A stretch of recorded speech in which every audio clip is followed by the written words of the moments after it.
you just want to commiserate on, honestly. Yeah. Like, and not just the result, but I don't know about you, but I was just dog tired this morning. Yeah, me too. And this was it's funny how the timing worked out. This was my youngest's birthday today. And so we had to wake up early to do the whole birthday thing on top of being out late last night. Right. Oh, wow. So, guys, probably So, tired.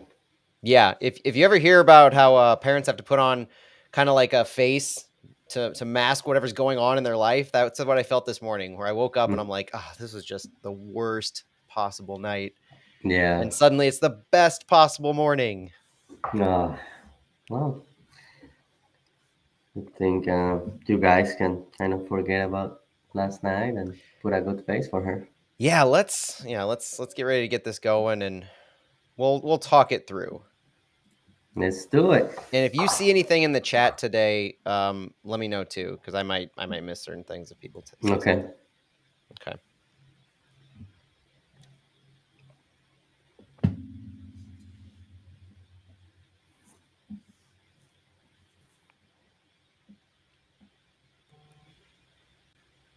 Welcome in, everybody, to Flyover Footy. My name is Matt Baker, here as always with Santiago Beltran, and we have a flyover fallout for you today.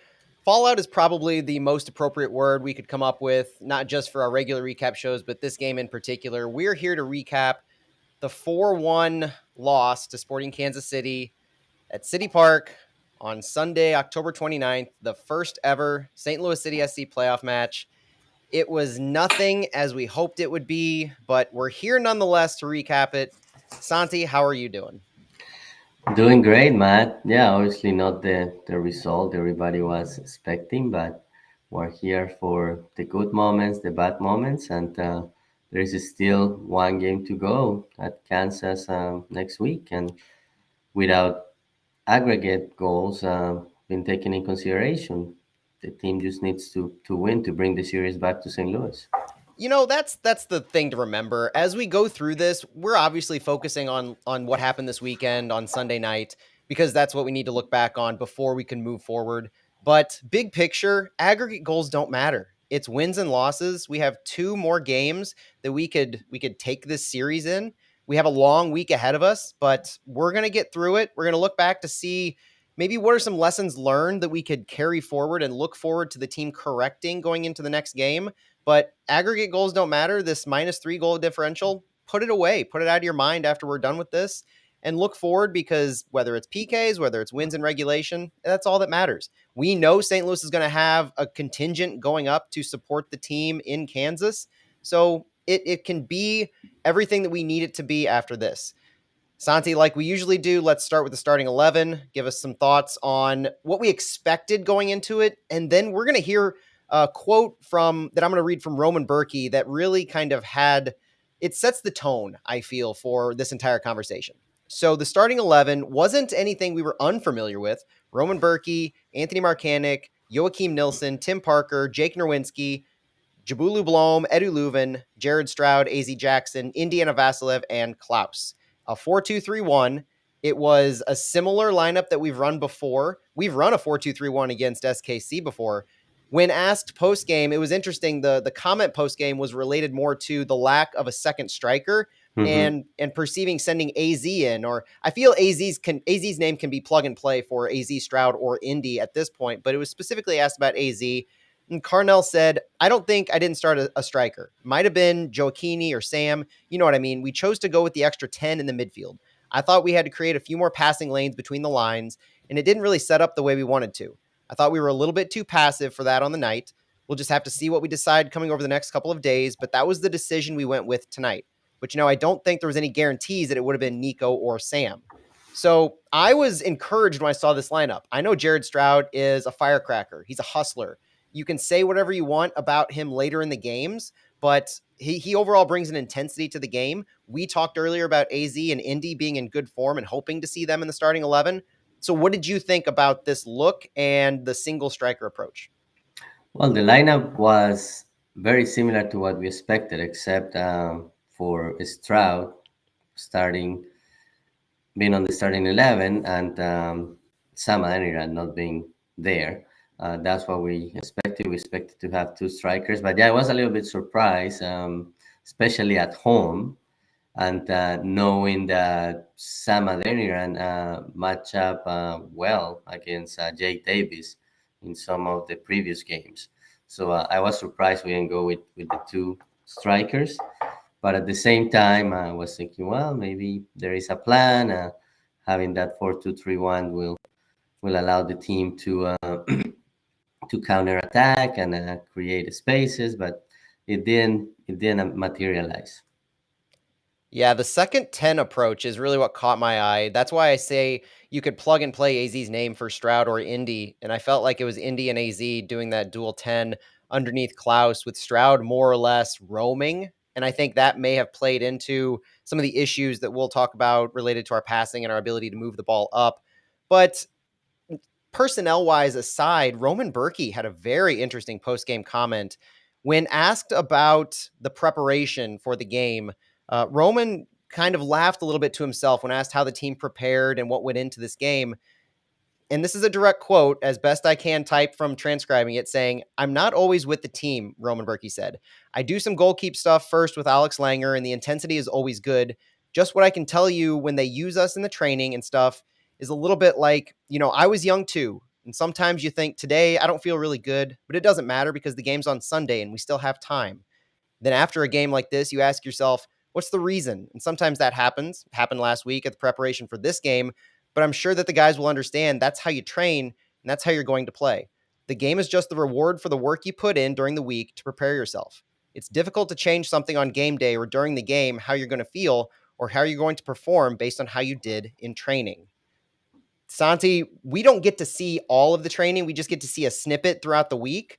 But I feel this was not a thinly veiled rallying the troops kind of a speech. And we've seen this throughout the season where the captains of the team, Parker and Berkey in particular, will be very direct. Roman Berkey has been very outspoken throughout the season when he needs to be as the captain to hold players accountable.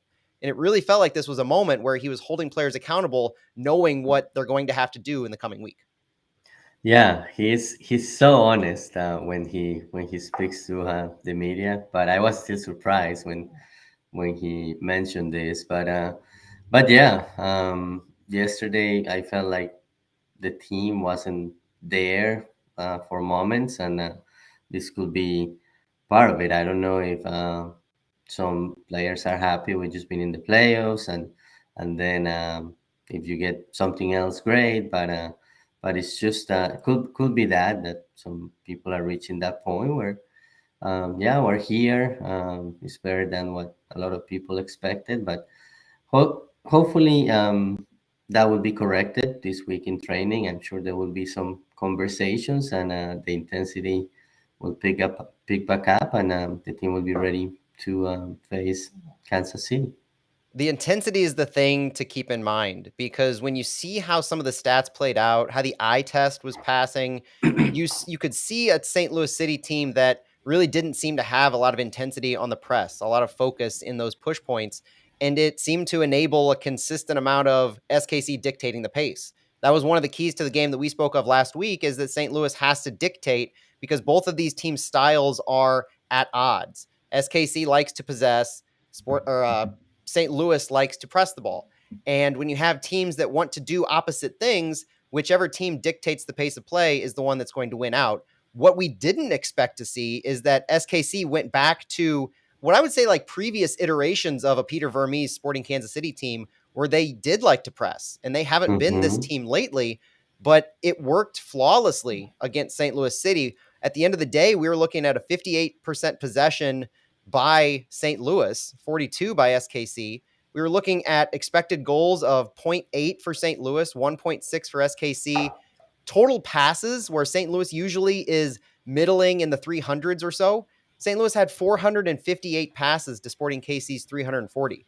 When you look at how this played out in the passing network, you saw exactly the opposite of what you would expect in a lot of regards. You saw Sporting KC spreading the field, able to move the ball quickly vertically, and have some of their forwards in very high positions. Daniel Shallowy in particular was high left in an average position for a majority of the game. He was one of the difference makers, along with Gadi Kinda, their number 10, in how they were able to effectively get the ball in some of these dangerous spots consistently. They were connecting the ball well between their lines, but they were doing it by creating space. And this was something that really took me by surprise.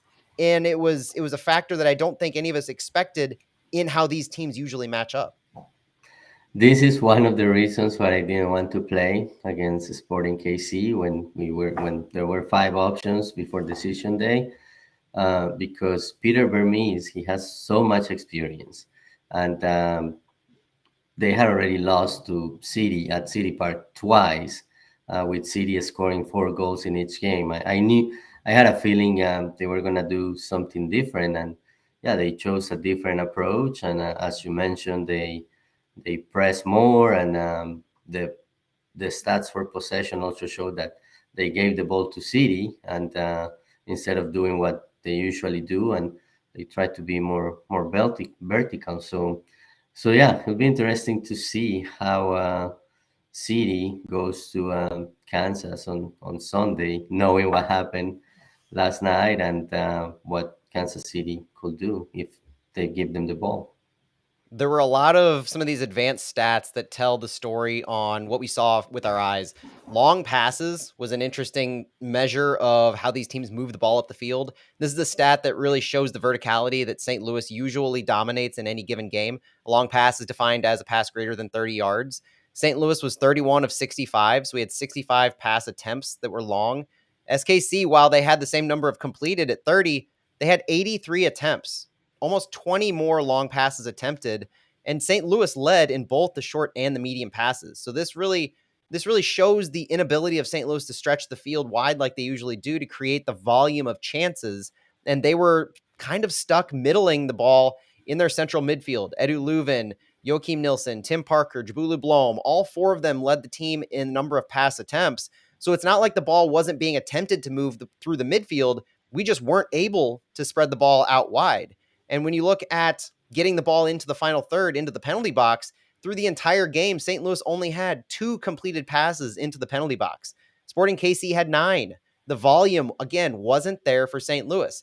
And so you look at when they're trying to progress the ball through their midfield, okay, how about AZ Jackson, one of the 2 10s that Carnell spoke about? Was he a factor in what he usually does, which is be able to get the ball and create with his speed, his quickness, and his agility? He had a team low in carries. So his carrying the ball in any meaningful way, he only had 16 total carries, lowest of any starter on the team. So he was a non-factor in comparison to the other players in moving the ball up the field with the ball at his feet. On the flip side, because obviously it wasn't just offensively, it was a defensive failure in a lot of ways for City as well. Edu Leuven is a player that I point to as not really being a factor on the defensive end. There's been a lot of talk about what's changed with Edu Leuven, or why hasn't he been as effective in the past few games. And you can make every offensive argument in general. I thought he had a good moment that we're going to talk about on the set piece, and I thought that he if we played him higher, maybe he could get back into form as a 10, but his role here is more of an 8 as the engine that he's been successful at throughout the year. This game, he was a non-factor for me on the defensive end. He had 1 tackle and 2 clearances. Of any defensive statistic, that was it. He was bested by Jabulu Blom, Jared Stroud, Joachim Nilsson, Jake Nerwinski, Akil Watts, Tim Parker, and Klaus on multiple of these defensive categories, whether it's clearances, tackles, interceptions. I was disappointed, to say the least, in Leuven's ability to make meaningful impact on the ball defensively. Yeah, yeah, and I was mentioning it offline, before we went live, that to me it doesn't look like he has been the same like the last 2 3 games, and in terms of statistics, it's hard to see, but yeah, I think the fact that he now has more defensive responsibilities maybe is hindering his game. I think he's more valuable to a team, and he can be like a box to box, but when he's more focused on offense, he can be more dangerous. Yeah, and there's one other stat that I think bears repeating just as food for thought.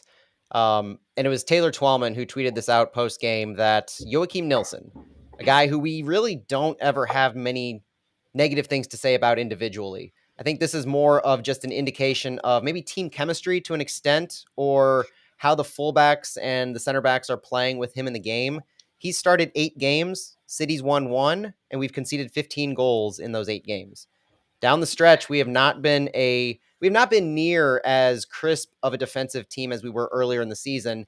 And part of that is the concept of the best defense is a good offense. And when we can score first, when we can stretch the ball vertically, we take some pressure off of our defense. Yeah, we might concede one or two, but we're going to score 3 or 4. And if Hmm. that's not going to happen on the offensive side, and you're stuck possessing the ball, you're stuck in the midfield, not able to move the ball into the attacking third meaningfully, then you're putting a lot of pressure on your defense.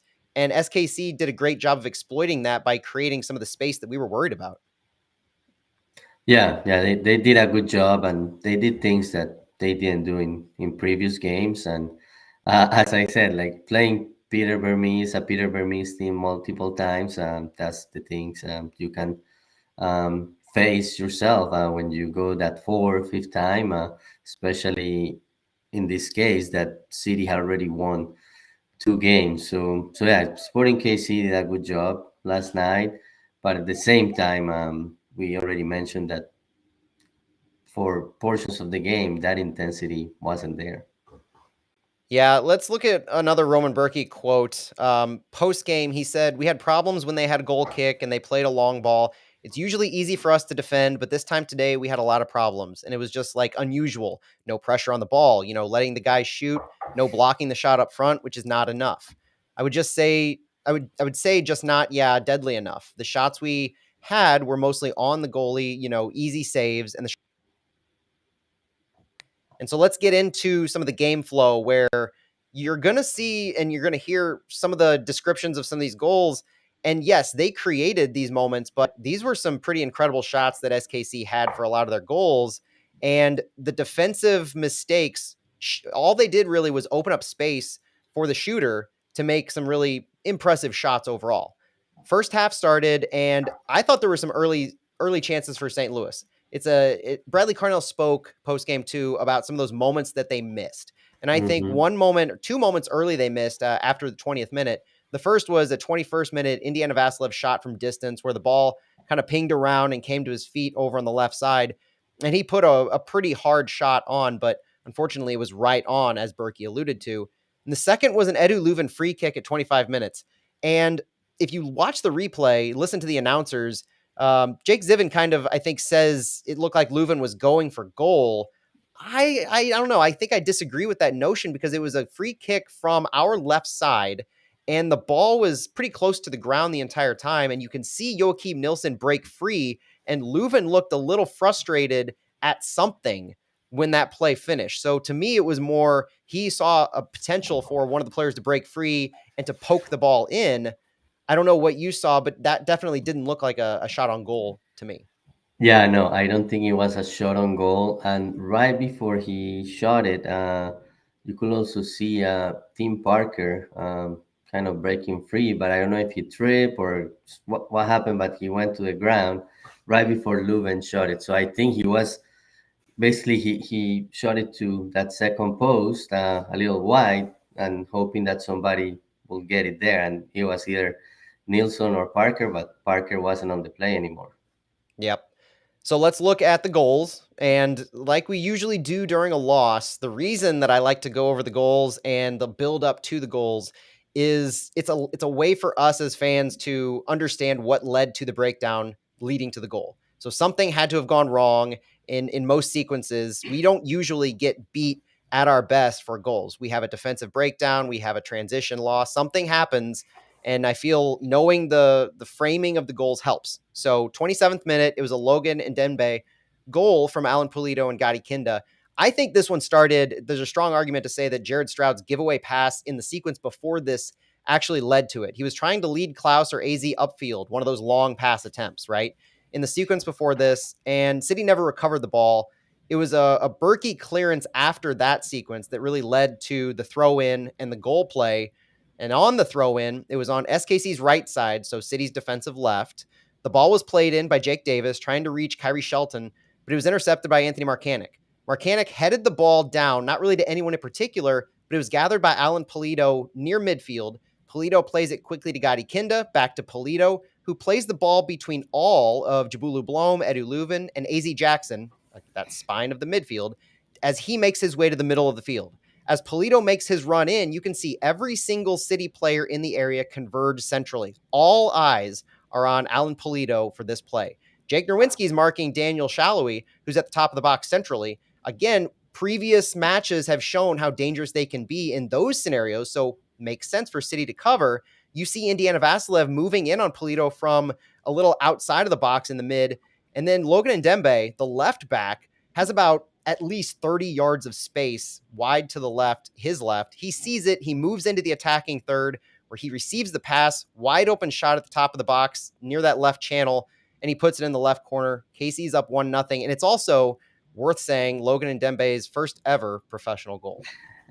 There were six players around Alan Pulido before he made that pass to Ndembe. Yeah, he had so much space, and with Shallowy taking Nerwinski, it was like a lot of free real estate for him, and it was a great shot. And one thing I noticed on Sporting's goals, instead of trying to go inside the box and trying to find the next play, they took a bad, like when they had a space, they took shots from long range, and it worked for them. They were very effective with that. They took a lot of shots from long range. What you mentioned there, the reminder about Jake Nerwinski covering Daniel Shallowy, the reason I think that's important to note, Shallowy was the last attacker back, the furthest attacker back from the throw-in. And it's not, I've seen comments that Jake Nerwinski had a bad defensive performance, that multiple of the goals were scored on his side of the field. And while the goals were scored on his side of the field, the fact that Daniel Shallowy, the left winger, was inverted to that point and Nerwinski was covering him, Nerwinski had to be covering him because everybody else was more towards the ball, more towards Pulido or Kinda or Kyrie Shelton over towards where the throw-in was. It's not necessarily a bad choice by Nerwinski because what's going to happen if Jake is further back? He's probably seeing, he's again the last defender in that. He has eyes on the entirety of the team and he's seeing where everybody else is. Parker, Nilsson, Marcanic in relation to their other attackers, and he sees Shallowy there by himself. So if he doesn't cover Shallowy in connection with where everybody else is on the field, it's a ready-made disaster for that part right there. And so knowing that Ndembe is taking advantage of the space, I can't blame Nerwinski too much because the alternative is you leave Shallowy exposed and you need to communicate more clearly. That's probably the takeaway as I'm talking myself through it. You need to communicate more clearly that you're leaving too much space behind you, if anything. But Nerwinski's job on Shallowy, that in and of itself wasn't the downfall of that entire play. It was pure and simple Alan Pulido drawing in so much attention, leaving so much space free. Yeah, and Pulido did a good job doing that. He didn't score last night, but he was also one of the players that did a good job and made a difference last night. Yeah, he didn't score, but I think he impacted in that way every single goal. And the fact that St. Louis had so much attention to him on the first goal is a theme that we saw throughout the night. After that first goal, Klaus had a pretty good attempt at 30 minutes after a Stroud interception. This is one of those plays that's going overlooked, but Stroud intercepted the ball in the attacking half and created a pretty good opportunity. He got the ball up quickly. Another one of those moments that most people are going to forget unless you go back and rewatch the game. Could have been a good opportunity had the ball been better placed or just turned out differently in general. So another opportunity that Stroud created in the offensive half. But, before that happened, St. Louis was able to even the score on a corner kick set piece. It was bang, bang right after that. So it was the 28th minute, right after the goal. It was the sequence after the Sporting goal, in fact, that saw a strong push by Anthony Marcanic wide, maybe one of his only successful opportunities that he actually had pushing high up on the left side. He played the ball centrally to Leuven, back quickly to Marcanic, who tried to cross it in, cleared away for a corner that Indiana Vasilev took. And Vasilev's corner was, this was one of those Alex Langer set pieces that you could see had a perfect playbook to it. You knew they were calling Parker's number. Parker ran near corner, cleaned it up with his left foot. I think it might have bounced off of AZ or another player because I don't think Indy got the assist at the end of the day. Parker scored with his left foot to the bottom right corner. Score was even. Yeah, it bounced off Alan Pulido There you go. back to Parker. But yeah, I think that, as you said, a great executed set piece. Indy went to the closer post Mm-hmm. looking for AC, and then ended up bouncing in Pulido, and Parker was there to put it away. And first, Parker scored the first goal in City's history, and then the first goal in City's playoff history.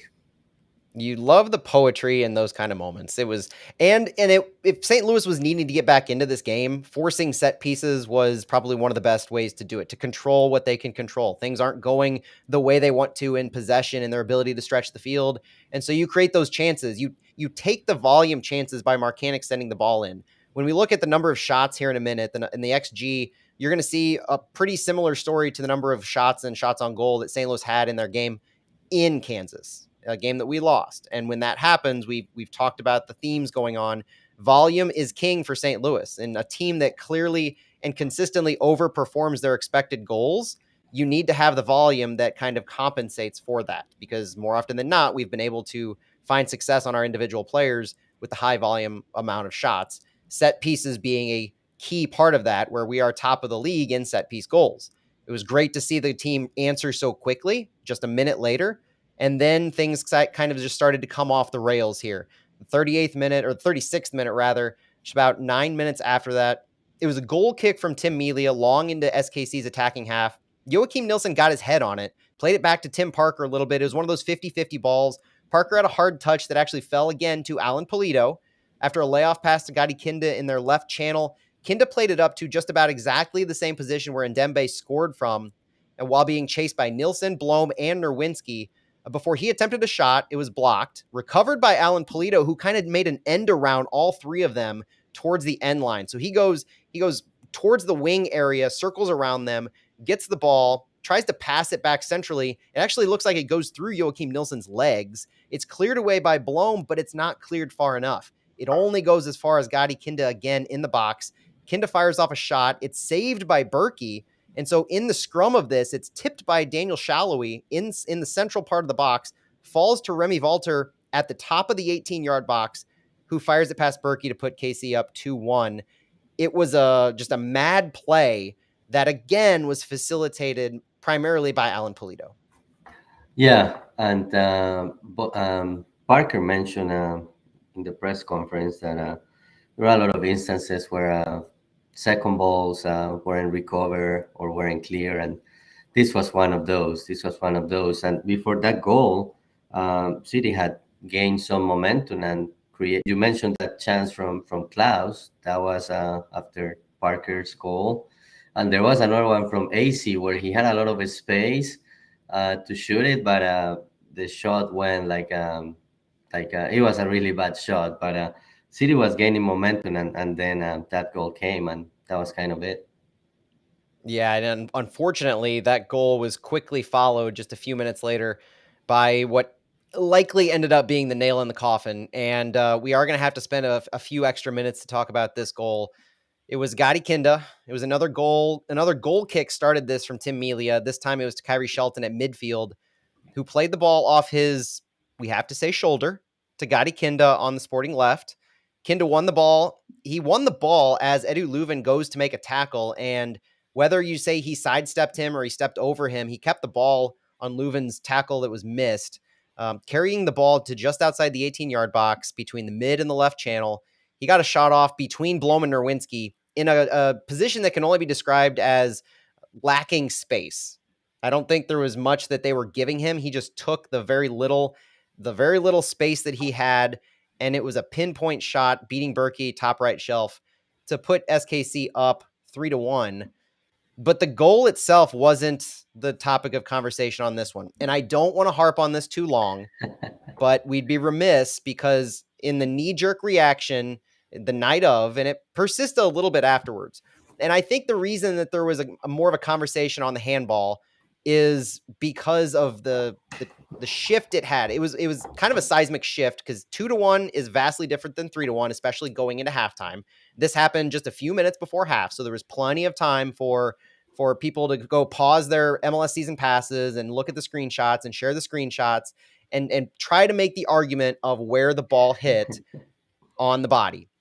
What I thought was interesting here is whether it was the fact that this was the only MLS game on, and so it had eyes of everybody with lots of resources at their disposal, or whatever the circumstance was. Andrew Wiebe, host of MLS Wrap Up Extra Time, tweeted multiple times with screenshots of the IFAB rules showing where a handball is typically called and what it's being taught to call and not call. And the rule is essentially the armpit and above is no handball. And so we posted this on our Flyover Twitter account. Feel free to go check that. It was a quote tweet of Weeby's post from last night on the match. And there's a green portion. If you have your arm at your side and you start at your armpit, there's a green portion that basically goes just, I would say, above your bicep. And it can be argued as the sleeve. It can be argued as the bicep, whatever you want to say. But the armpit, where the arm connects, is supposed to be the guideline. If the ball hits that part of your arm, it's not a handball. In the GIF replays that we posted, I have to agree that it did not appear conclusively to hit below that. And the reason that I say conclusively is because the call on the field was no handball. I can't fault the ref, as no matter how much I want to argue Ted Uncle's motives one way or another, his numerous yellows. I can't fault them for not calling it in the moment because it wasn't clear and obvious where the ball hit on the arm. It looked bang bang like a shoulder. I get it. Not mad at that. On the replay, Taylor Twellman said it pretty clearly on the broadcast that in order for you to overturn what the call was on the field, it has to be clear and obvious. There is no way you can make an argument that where the ball hit on Kyrie Shelton, it was clear and obvious that it was below the armpit, below the shoulder. The biggest point that I think people had a complaint about was not necessarily the rules itself, but the notion that when Shelton went up, his arm was very outstretched and he appeared to guide the ball with whatever it hit. And so you're saying that he made himself bigger because it hit his bicep potentially, and he guided the ball with that part of his arm. And so it gets into that fan area. I'm trying to be as objective as possible here. I Yeah. promise. It gets into the fan area of wanting of thinking the call's going the opposite way, and this was clear and obvious. He was directing it with his arm. There's no way that it was above the armpit. But those factors, the call on the field, the clear and obvious, and the IFAB rule itself of the armpit, and not I can't find any way you'd be able to conclusively say that it was below the armpit. So the call was what it was. It was a pretty quick look to me. In the stands, they actually showed the replay. It was frustrating in the initial replay, but it seemed like a pretty quick replay that they were able to either confirm or let the call on the field stand. What did you think? Initially, yeah, it looked like that, like a handball to me, and I was surprised he didn't call it right away. And I think some of City's players were also waiting for that call, and that allowed Gary Mm-hmm. Kinda to get the little bit of a space he had.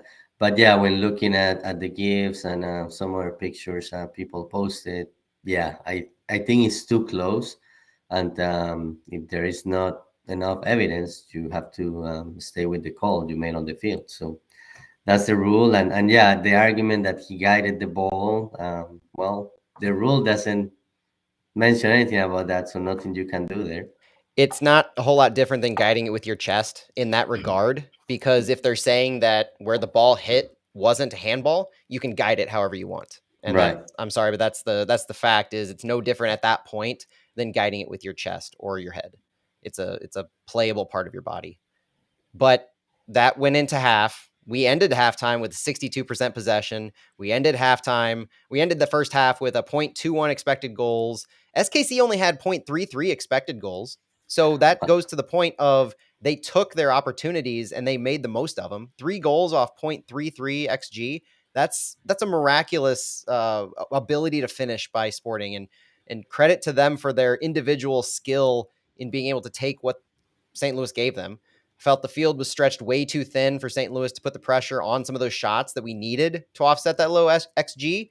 No matter how low the space that they had to operate in was pretty unacceptable by St. Louis. And unfortunately, while the second half looked a little different, especially as the subs came on eventually, I don't think markedly much ended up changing going into the second half.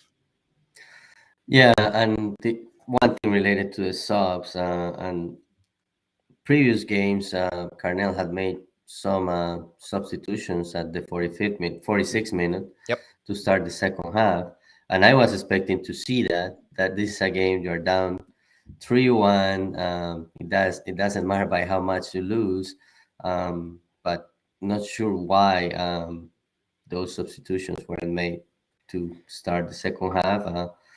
But yeah, in the end, even when they were made, not much difference. But I think it could have changed if something had changed after this at the start of the second half.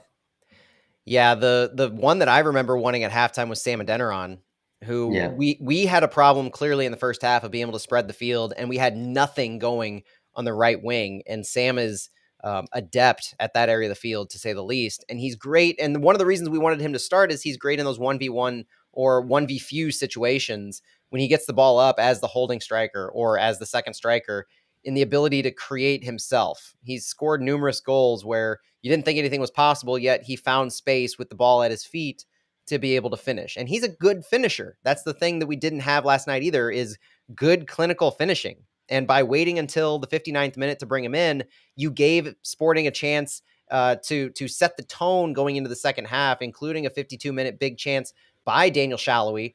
Berkey came up huge on that save, but then subs at 59, the complaint also is not just the longevity until the subs were made, but the subs themselves.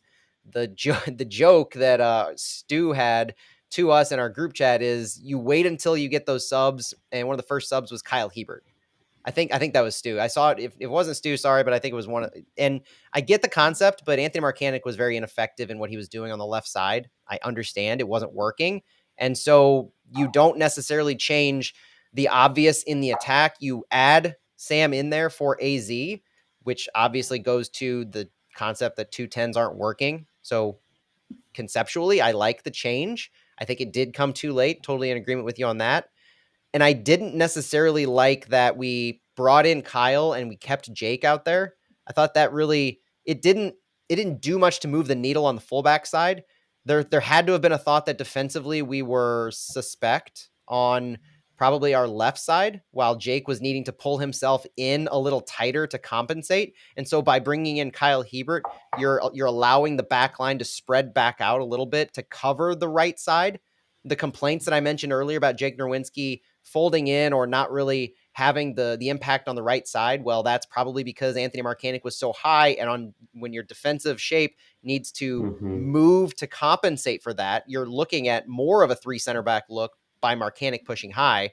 Marcanic's ineffectiveness bring Kyle Hebert in, everybody shifts back a little bit, and so you're able to provide some space over there, but it it didn't work well because just 2 minutes after the subs, Daniel Shallowy had a goal. It started with play leading to the corner on the goal kick, or on the corner kick rather. There was no crispness to the passing that I saw in getting the ball upfield by St. Louis City. There was a sequence of play that happened leading up to the corner kick of SKC's final goal, and Tim Parker seemed to send the ball wide left for Sam Adeniran, trying to create that space wide left, and exactly what I just mentioned that we wanted to see. But unfortunately, it fell to Sporting's defense, and neither Sam nor Klaus was able to make it a true 50-50. The ball ends up getting back to Polito at midfield, goes on a run, playing through Gotti Kinda, back to Alan Polito, these kind of tiki-taka passes that they are so good at, but just a few of them, it ends up getting wide to Jake Davis, who's pressing high on Sporting's right side. Davis sends it back into Polito, who appears to be passing to Daniel Shallowy in the box. Jared Stroud, to his credit here in the 61st minute, pressed in the mid, blocked the ball, but unfortunately, he blocked it out for a corner. That corner was played to the near post to a jumping Alan Polito, heading the ball back towards the goal. And if you remember, I don't know, it had been 30 minutes ago at this point, if you're listening to this on the pod, that Edu Leuven, I had some comments about his lack of defensive involvement. If you watch the replay of this goal, it seemed pretty clear that Leuven's responsibility was Daniel Shallowy on the far post, and Shallowy happened to find a whole lot of space in behind Leuven. Well, enough space in behind Leuven to find the ball after the Alan Polito header to put it in. What do you? I mean, did you see that when you see the replay, Santi? Did it seem like Leuven was marking him, that it was Leuven, or did you see something else on this? No, yeah, it looked to me like Leuven was marking Shaloi and lost references there, and then it was just an easy shot for Daniel Shaloi to make the game 4-1. And yeah, it doesn't help that after you make the subs, the other team scores a goal. But I'm still like, yeah, I get that Marcanic was having a hard time, and maybe you wanted Heber there so you could use Nerwinski more. But yeah, when I saw Kyle Heber was coming in, the first thing that came to mind, I was like, oh, maybe the team will play with three center backs and then have Markanik and Nerwinski on the wings. But obviously, that wasn't the choice. But yeah, we couldn't see the actual impact of the subs just because another goal, and at that point, it's just a 3 goal difference. It's not every game you're gonna score 4 goals in 12 minutes like the team did back in September 30th when it played against Sporting KC. Yeah, that's a fact that I don't really want to bring up too much because we had the favor returned to us a little bit there. And it definitely just felt like it was being piled on. So we understand that misery at this point now. The rest of the game was not memorable to say the least. You had a Tim Parker miraculous save at the 66th minute, which really can't go unsaid. If you're going to look for a player of the game, Santi, it's got to be Tim Parker. I think he's one of the very few players that I haven't seen a decent amount of criticism on, one way, shape, or form in the fan base. I think he did Yeah. what he needed to do between the goal and that save at the 66th minute with his putting his body between the ball and the back of the net where Berkey was a little to the side of him. You had Klaus with a few attempts. He had probably the largest XG of any single player in City with a big shot coming from the left wing to the left channel at 72. You had Nico Gioacchini come in for Edu Leuven. You had Akil Watts and Celio Pompeo come in, and that actually did seem like it sparked something. I was excited to see Celio with the ball at his feet, able to make some runs down that left side, that left wing. That was exciting, and it makes me want to see more of that. Like, I don't know for the full caliber if Salio or Akil are there for playoff soccer in a do or die match, but I wouldn't be upset to see both of them get a good run of form, a run of play out in Kansas. I think if you're going to put Akil in at right back, then that's going to be impactful to other parts of your lineup. Maybe you put Kyle Hebert in at left back. Maybe you go with a 5 back line and you have wing backs, but something else is going to have to change if you bring Akil in. Salio, I think, offers a lot of versatility in where he could go left or right, playing on the wings, playing in an attacking mid, or even a potential a version of a second striker, which he's played once or twice before this year. Just giving him a lot of space to work with on the wings. Those were the little inklings that I kind of tried to take away at the end of the game, gleaning from what happened, because other than that, I mean, you're looking at a continued 54% possession by St. Louis, something that they're not good at. 0.55 XG to SKC's 1.24, being outshot on goals. You had 2 shots in the box from St. Louis in the second half. Sporting KC had all 9 of their shots in the box. So you're seeing consistently SKC getting in behind our lines, able to have chances deep where St. Louis really couldn't create much.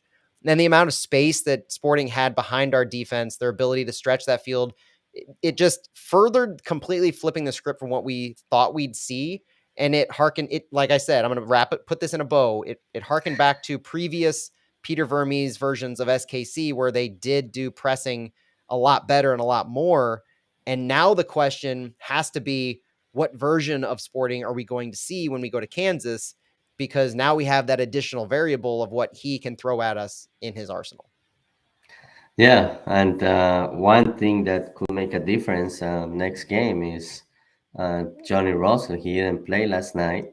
Mm-hmm. He may be available for Sunday, and when when when we play against KC at Kansas, he was he had a lot of success on the right side against Marcani. So there is a chance we may see him back. Another factor could be Eric Tommy. He came in the second half last night. He was also on the questionable list. So Kansas City may have some additional players available for Sunday. And one of the things I forgot to mention, so Gary Kinda had a great game, but City had not seen a lot of him in the recent games. He um, he wasn't on the he he wasn't on the game at KC, and when we played them on September 30th, he came like towards the end, only played 13 minutes. So he was a difference maker, and now you're gonna have you could have Eric Tommy and Johnny Russell also. So yeah, it'll be a difficult game, but hopefully City can make some adjustments and as you mentioned, maybe see more of Akil, maybe see more of Celio. I like what I saw from him yesterday, and maybe he's not a starter, but he could be one of those early substitutions if you need to get a spark on offense. There's a lot to consider there, and I know that they have their depth with Johnny Russell and Eric Tommy that we didn't see. I'm looking forward to seeing how we utilize Sam. I thought he was very effective when he played in Kansas. I thought he had a lot of quality runs, and there was an offside call, there was a goal called back, those kinds of things. That he's an impact player that I want to see more in the first half, and I think there's a lot of fans that feel that same way. Whether you want to leverage Klaus and Sam or Nico and Sam, I mean, there's lots of different options, but I think Carnell, I just want to see more of that verticality, the staying within what St. Louis's style is and how our offense used to be successful. There's a comment in the chat from Kevin Hall talking offense. If you take out the September Sporting game, since Labor Day, we haven't scored more than 2 in any game, 7 total goals in 8 games. Even if that's marginally close, it's worrisome. The fact that we haven't been able to uh, consistently dump goals on opponents when that's how we've won a lot of our games earlier in the season. Everybody talks about how playoff soccer is different and how these games there's a now a narrative that's starting about how St. Louis might not be built for the playoffs. The Mhm. playoffs, Carnell said the other day, playoffs, this is just match day 35, right? And so if you think about it as an extension of the season, staying within yourself, not trying to do too much and letting the moment escape you, or preparing appropriately, to go back to what Berkey was saying, and we quoted him at the beginning, those things shouldn't be outside of your control. And being a young team, being this your first playoffs for not just your new guys or your young guys, but your internationals who aren't used to this environment, maybe also, there's a lot of variables at play.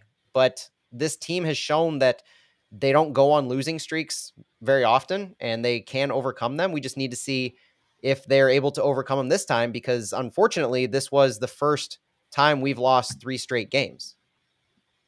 Yeah, first time in 35 games.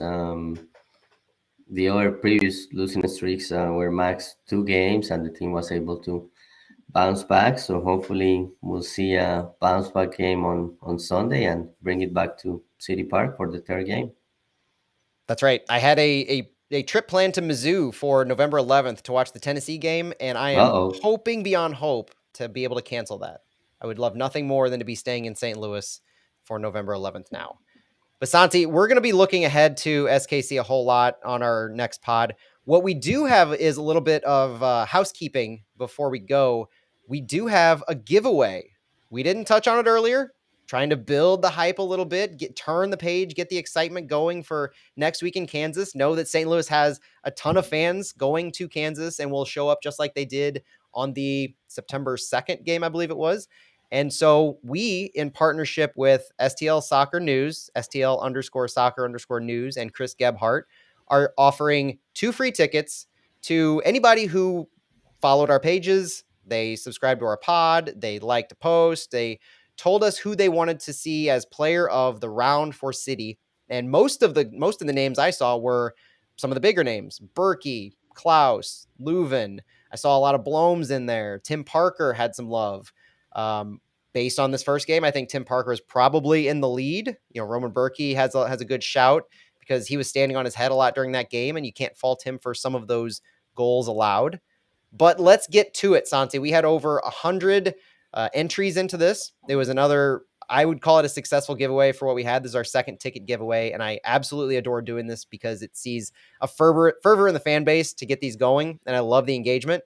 So if you're ready, I'm going to do a random number generator. I'm going to do 3 names just in case maybe somebody's already bought a ticket or some can't get a hold of somebody by today or tomorrow, and we make sure we get these to City fans going to Kansas.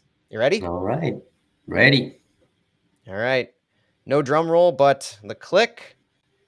All right. Number 96 on my spreadsheet. And Santi, you have access to the spreadsheet, so you can see me to make sure that I'm calling out the number 96 field. And it is R.A. Sanders 11 on X. So let me find my X real quick. R.A. Sanders 11 is Rich Sanders. So congrats, Rich. If you're listening to this, or if you answer your DM when I do that later, then the 2 free tickets to Kansas are yours for next weekend. If you don't, though, I'm going to draw 2 more just to make sure we get these to St. Louis fans. Next number is 102 on my list, and that's our good friend Daniel G. 42 Daniel Guevara on X. I like Dan. Dan's a great City fan, always passionate, always supporting. So we've got Dan as our first alternate, we'll call him right now. And now the next one, 39. Go up to 39 on my list. And we have Alex Booher, Booher. I believe that's on X as well. We did do these on X and Instagram. So Alex, you are our second alternate for the 2 tickets. I will post on the Flyover account to let everybody know who they end up going to. And thank you everybody for your participation. It's obviously one of those easy things. All you got to do is see the post, like it, comment, and hopefully you're listening to us on the pod or on YouTube, which we really appreciate. But that's more City fans going to Kansas. So who doesn't love that, Santi, right? Yeah, yeah, lots of support needed for that game on Sunday, and thanks to Chris for donating these tickets and for always commenting. Yeah, I just saw some of his comments. He mentioned that he thinks Leuven's role has changed a little bit after AC Jackson got more time. Yeah. Um, Also commented on the Heaver substitution on Johnny Russell impact next week. So thanks, Chris, for all the comments and for the donation. And for what you do. If anybody hasn't checked out his website, the STL Soccer News, again, the account at STL_soccer_news.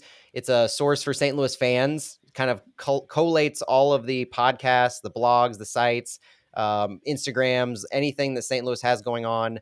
Also international, national stuff. It's a good resource. And yeah, hopefully we see a better result next weekend. And now, as we look forward to next weekend, though, the next match is an elimination match in Kansas. Elimination for St. Louis, unfortunately, Sunday, November 5th. We don't have as long of a wait as some other teams. I believe it is the Philadelphia game, I want to say, that has a 10-day layoff. There's some of these MLS matches that just have a long layoff, and I don't know Yeah. why or how or what the reasoning is. But ours is next Sunday, November 5th at 4 p.m. It's an away game. It'll be on MLS Season Pass. And we'll have the full preview discussion on next week's flyover. But this is going to be Carnell's biggest test, Santi. Sporting proved a ton on how they learn from and how they can handle St. Louis. The question is going to be, can we do the same? Yeah, yeah. I think he will learn from last night's game and have something ready for next week. Chris just asked if we have any comments on the Blum yellow card. Yeah, I had that in my notes, and I my only comment is I don't see how a player can get a yellow card when they retain possession of the ball. Yeah, I didn't understand. Simple as that. I don't care how his body is moving. He never lost possession. His foot remained on the ball, possessing the ball the entire time. And whether the opponent decided that they wanted to stand there while he was still retaining possession, it's not on him. And it was not a deserved yellow card. I was not happy about that at all. Yeah, and good thing he didn't get another one, and that you need to get three to get a suspension. So, but hopefully, it won't make a difference down the road, assuming City has success on Sunday and then brings the series back to City Park. All right, that's it for us. Santi, thanks for recapping this match. We're going to have a look ahead, like I said, on our next show. One reminder as we go out that a few people have brought up, and I really like this because it's good to keep perspective on. Everybody remember June 1st, 2019, game 3 of the Stanley Cup final. The Blues lost to the Bruins 7-2. Hope that this should tell us that hope is never lost. Every match is a new chance, and we're still not done yet. We always end flyover on a positive note, and I'm making sure that no matter what happened this past weekend, we're sticking to that mantra. Santi, thanks for everything. Everybody, thanks for listening. We're Flyover Footy. Please follow us, like us wherever you can, and we'll see you again later this week. Vamos, City!